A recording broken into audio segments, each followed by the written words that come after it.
My project argues that today's tribal and public schools on Standing Rock are largely the same as the boarding schools of the past.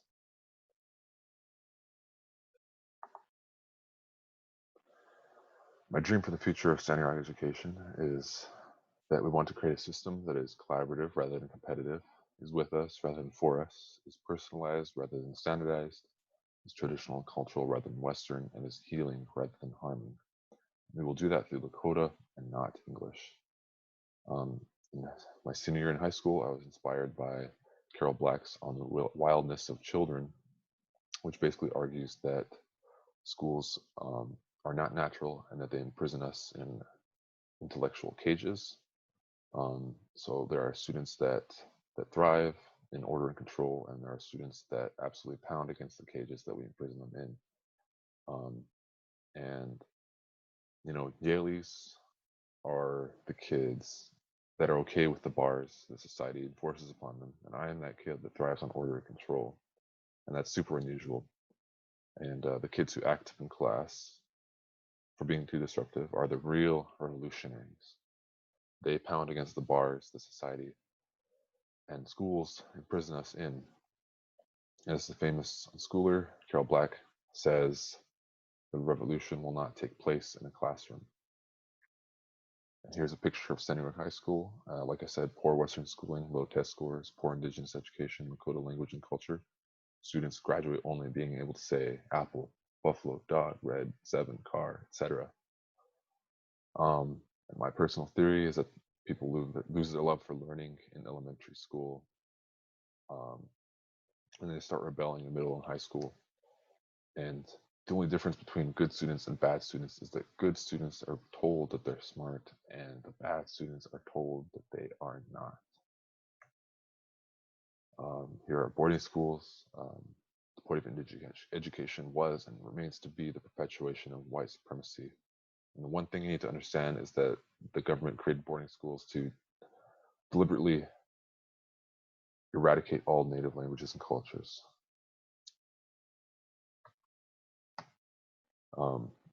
And here's Albert Whitehat, who grew up in the 1940s on the Rosebud Reservation in South Dakota in the Spring Creek community. He was Lakota and proud. And at the day school, there's poor Western education English. Whitehat and his peers knew how to say apple, buffalo, dog, red, 7, car, etc. And the janitor actually had to translate what the teacher was saying from English to Lakota for the children to learn. So that was really interesting. And Sherman Alexie's Part-Time Indian in 2007. I read this in middle school, and it basically taught me that brainwashed me into hating myself, and it's damage-centered poverty porn made for white people. Red is dead, white is right. This image is the epitome of the whole novel, which is that res and the home is damaged, and there's no hope there, and hope you're going to find elsewhere. And the future I really see is at the Lakota language nest. And you see this elder, fluent speaker, teacher, former teacher, teaches the kids about the word bowl, which is Wakshishkokba.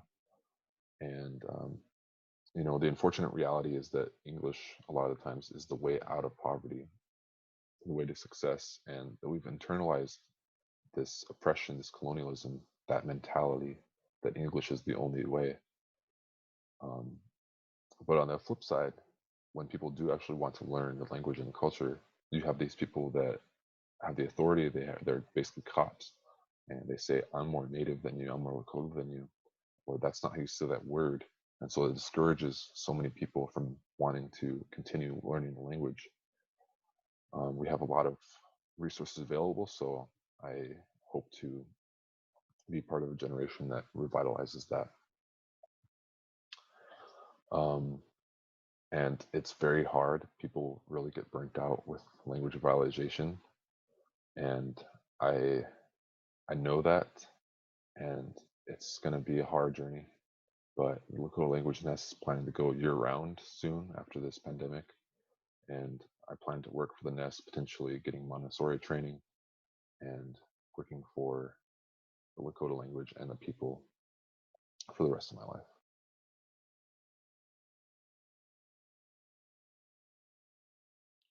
My name is Lana Apple, and for my Education Studies capstone, I am not a guinea pig, an analysis of parental advocacy in the German detracking movement. I focused on why parents in Germany are still fighting for an outdated tracking system, despite research which shows that their system is detrimental to student learning and societal cohesion. Tracking, which is also known as ability grouping, is the process by which schools separate students at a very young age by ability, which often determines which classes and which degree they will receive many years later. The German tracking system is considered one of the most inequitable systems in the world. Whereas in the US we track within schools, Germany still operates a between-school tracking model. Tracking in the German system separates students into distinct schools at some of the earliest ages around the globe.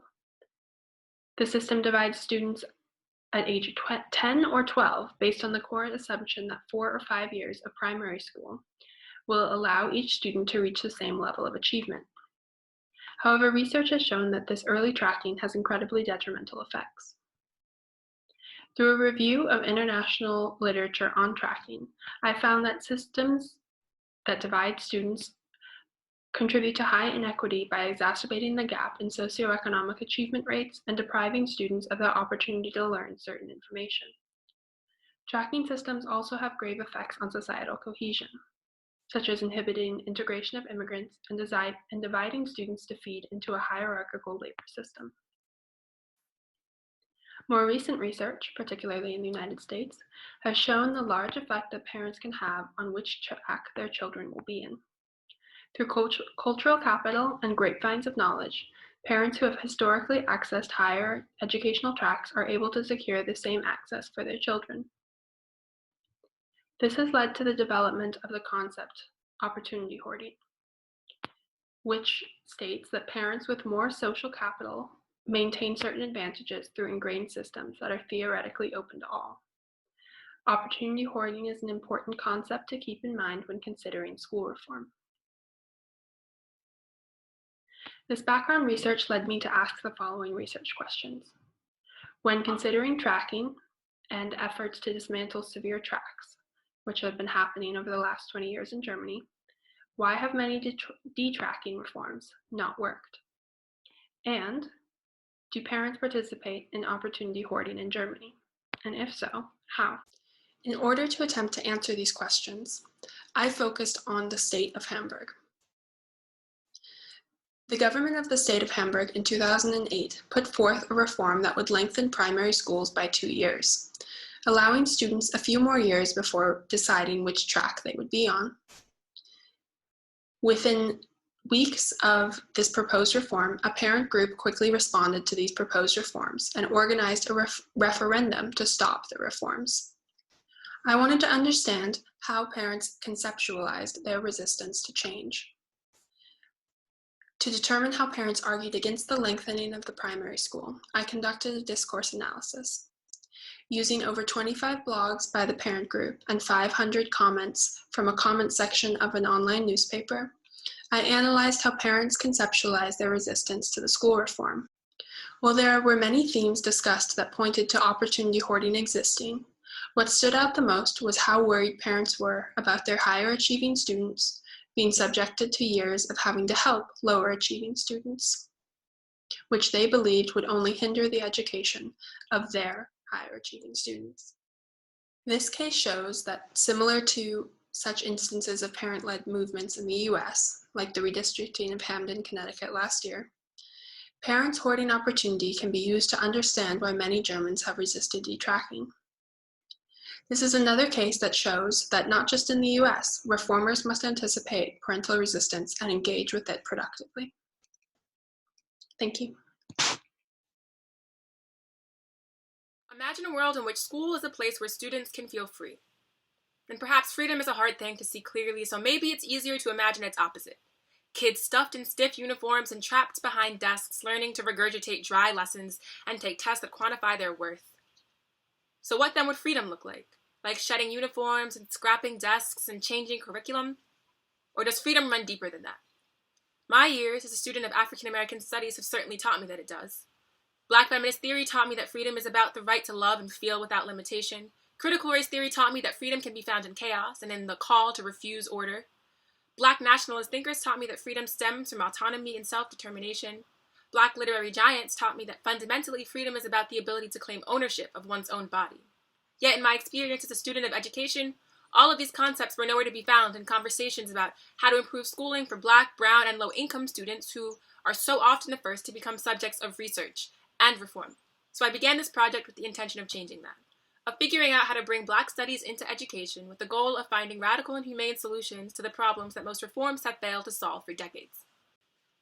But Black studies isn't just about retelling Black history, effectively freezing Black life in the past. Black studies is like a toolkit, full of theories and frameworks that can help us understand the past, the present, and the future with more depth, nuance, and racial awareness. For instance, take scholar Saidiya Hartman's famous concepts of the afterlife of slavery. She uses the term to describe how, quote, Black lives are still imperiled and devalued by a racial calculus and a political arithmetic that were entrenched centuries ago, unquote.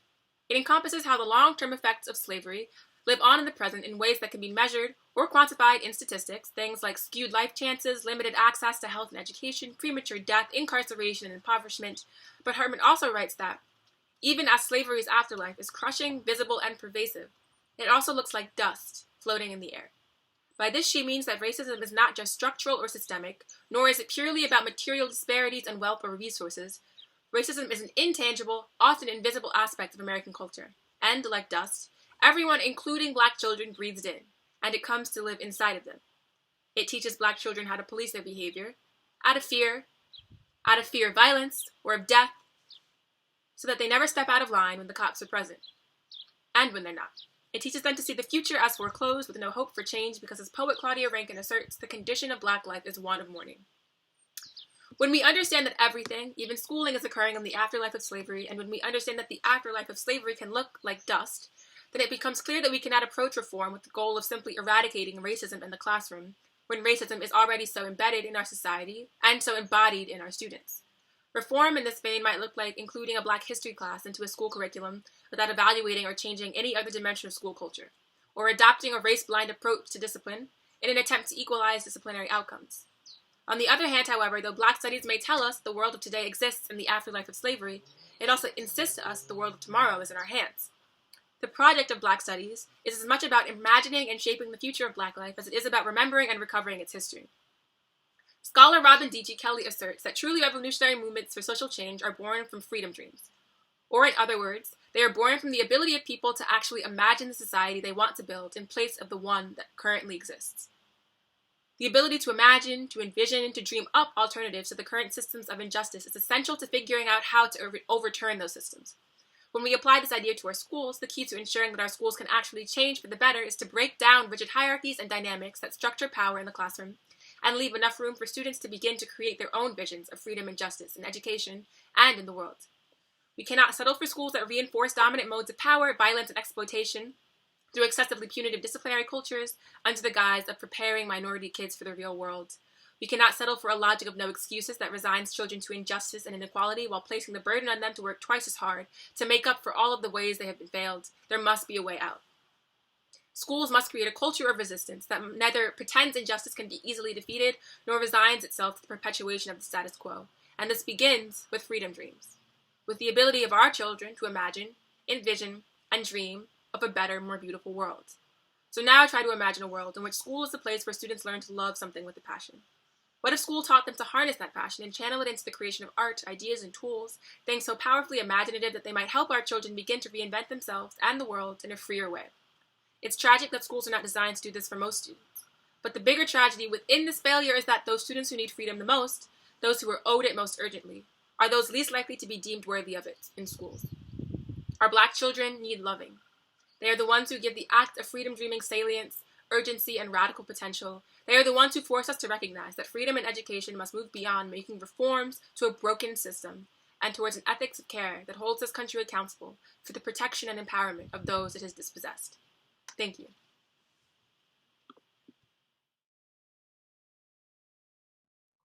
Hi, my name is Alexa Vaghenas, and for my capstone, I researched how to effectively teach for self-efficacy, empowering students through mastery learning, trauma-informed teaching, and anti-racist education.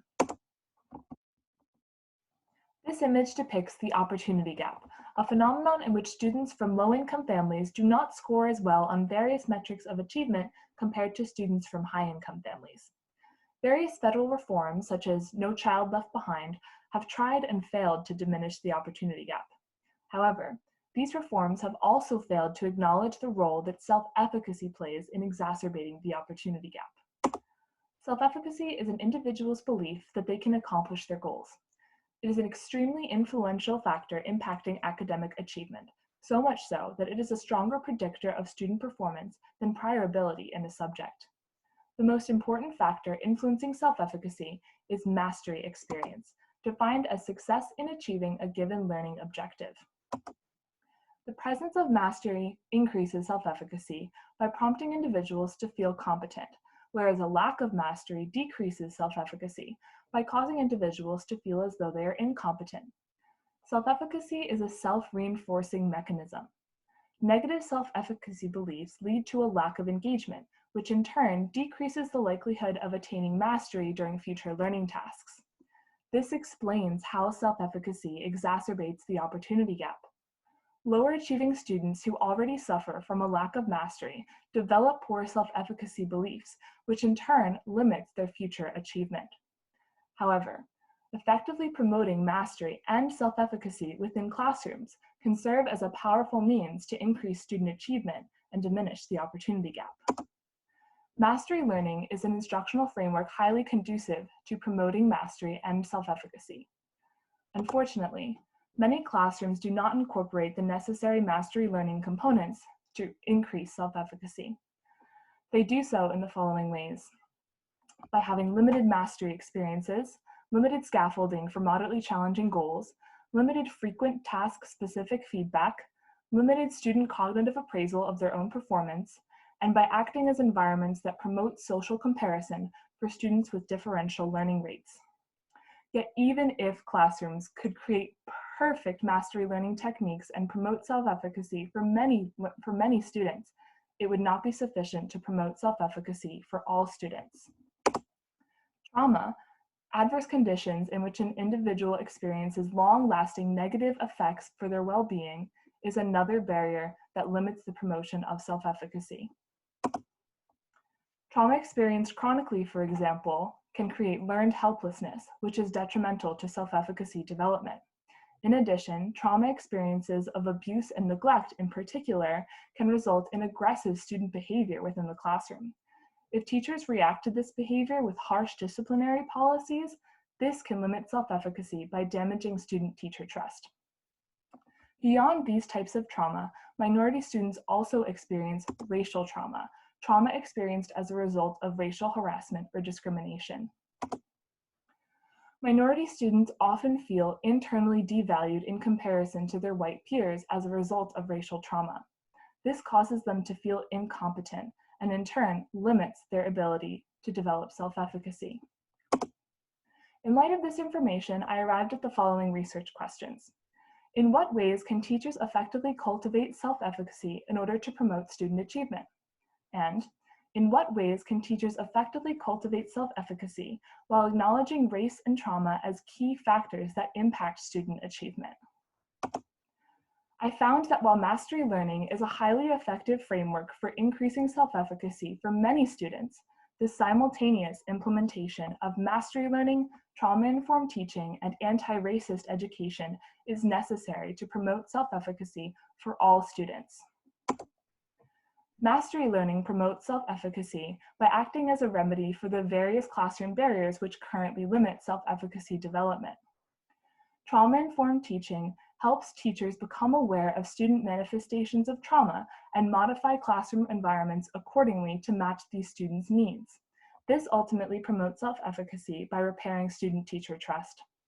Anti-racist education helps students become aware of practices and institutional power structures that are inherently racist. This ultimately promotes self-efficacy by repairing the internalized devaluation that minority students often feel in comparison to their white peers. In conclusion, the simultaneous implementation of these three fields can act as a powerful framework to increase student self-efficacy, thereby promoting student achievement and diminishing the opportunity gap. Thank you.